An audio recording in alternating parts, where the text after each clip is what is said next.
తెలంగాణలో ఏర్పడ్డ కొత్త ప్రభుత్వానికి గవర్నర్ తమిళసై అభినందనలు తెలిపారు. ఆమె ఉభయ సభలను ఉద్దేశించి నిన్నటి సమావేశంలో ప్రసంగించారు. ఈ మేరకు ఇవాళ జరగనున్న అసెంబ్లీ సమావేశాల్లో గవర్నర్ ప్రసంగంపై ధన్యవాద తీర్మానాన్ని ప్రవేశపెట్టనున్నారు. మరోవైపు విపక్ష బీఆర్ఎస్ గవర్నర్ ప్రసంగంపై పెదవి విరిచింది. వైద్య ఆరోగ్య పోలీస్ శాఖపై తెలంగాణ సీఎం రేవంత్ సమీక్ష నిర్వహించారు. అత్యంత పారదర్శకంగా నియామకాలు చేపట్టాలని సూచించారు. తెలంగాణ ఏర్పడిన నాటి నుంచి ఇప్పటి వరకు చేపట్టిన నియామకాలపై నివేదిక ఇవ్వాలని అధికారులను ఆదేశించారు. పోలీస్, ఆర్టీసీ ఉద్యోగుల పిల్లలు కోరుకొండ స్కూల్లాగే రెసిడెన్షియల్ పాఠశాలలను నిర్మించే అంశంపై పలు సూచనలు చేశారు. ఉత్తర, దక్షిణ తెలంగాణలో ఈ పాఠశాలలు ఏర్పాటు చేసేందుకు ప్రతిపాదనలు సిద్ధం చేయాలన్నారు. పోలీస్ శాఖలో వెంటనే హోంగార్డుల నియామకం చేపట్టాలని అధికారులను సీఎం రేవంత్ రెడ్డి ఆదేశించారు. ప్రజల సమస్యలను సత్వరమే పరిష్కరించేందుకు అవసరమైన చర్యలు తీసుకోవాలని తెలంగాణ సీఎం రేవంత్ రెడ్డి అధికారులను ఆదేశించారు.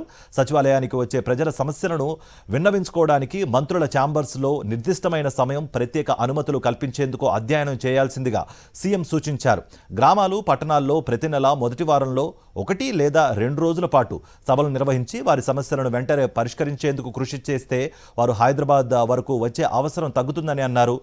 విజ్ఞప్తులు, ఫిర్యాదులను డిజిటలైజ్ చేయాలని, ఎప్పటికప్పుడు స్టేటస్ను ప్రజలకు తెలియజేయాలని సీఎం చెప్పారు. యశోద ఆసుపత్రి నుంచి మాజీ సీఎం కేసీఆర్ డిశ్చార్జ్ అయ్యారు. నందినగర్లోని ఆయన ఇంటికి వెళ్లారాయన. ఈ నెల 7న ఫామ్ హౌస్లో కాలుజారి పట్టడంతో కేసీఆర్ తుంటి ఎముక విరిగింది. వారం రోజుల క్రితం ఆయనకు సర్జరీ చేశారు. ప్రస్తుతం ఆరోగ్యం కుదుటపట్టడంతో కేసీఆర్ను డిశ్చార్జ్ చేశారు. దీంతో నందినగర్లోని సొంత నివాసానికి చేరుకున్నారాయన.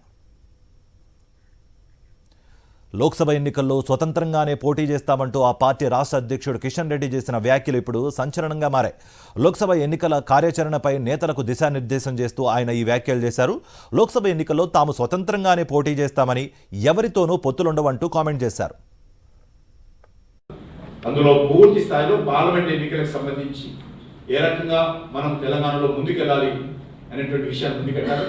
ఇక్కడ మనకు పూర్తి స్థాయిలో స్వతంత్రంగానే ముందుకెళ్తాం. ఏ పార్టీతో సంబంధాలు ఉండవు. ఇక్కడ మనకు పూర్తి స్థాయిలో స్వతంత్రంగానే ముందుకెళ్తాం.